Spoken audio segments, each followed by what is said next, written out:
Welcome to the first installment of my new Connections series. This video will be different from my other content, as this episode will be about my research and writing process and how I make connections. As stated in my first two videos, I pay homage to James Burke and the science history series he has done, as the style and content of my writing owes him a great debt.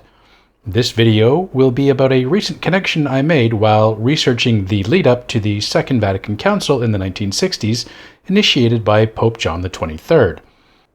While reading a bio on Pope John for background on his approach to the papacy and the council, I read three passages in close succession that on their own would detail isolated events, but taken together sparked a connection in my mind.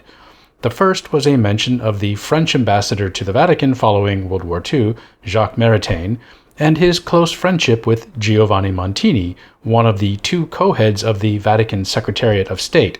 Montini would become Pope Paul VI in 1963, following John's death, who oversaw the continuation of the council.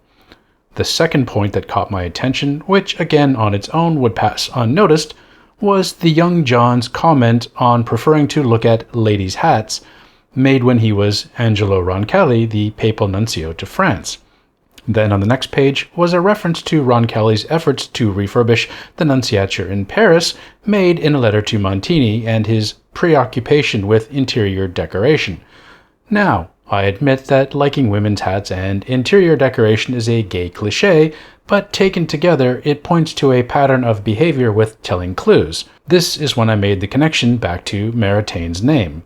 Several years ago, I had read the exposé In the Closet of the Vatican by gay French journalist Frédéric Martel. I recalled seeing Maritain's name being mentioned in this book, and so I dusted it off and was surprised to see not just a mention of Maritain, but an entire chapter devoted to him. Maritain was a convert to Catholicism, and the zealotry commonly seen in converts is readily apparent in his thinking and actions.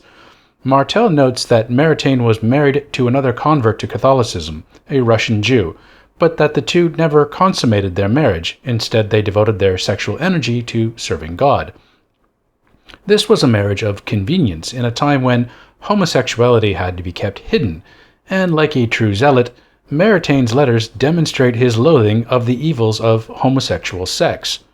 Martel makes the case that Maritain's repression of his homosexuality and belief that such evil acts must be sublimated to faith became the model of behavior for other gay clergy to follow, and that this is the code alluded to in the chapter title. Additionally, Maritain was a leading expert on the so-called philosophy of Thomas Aquinas.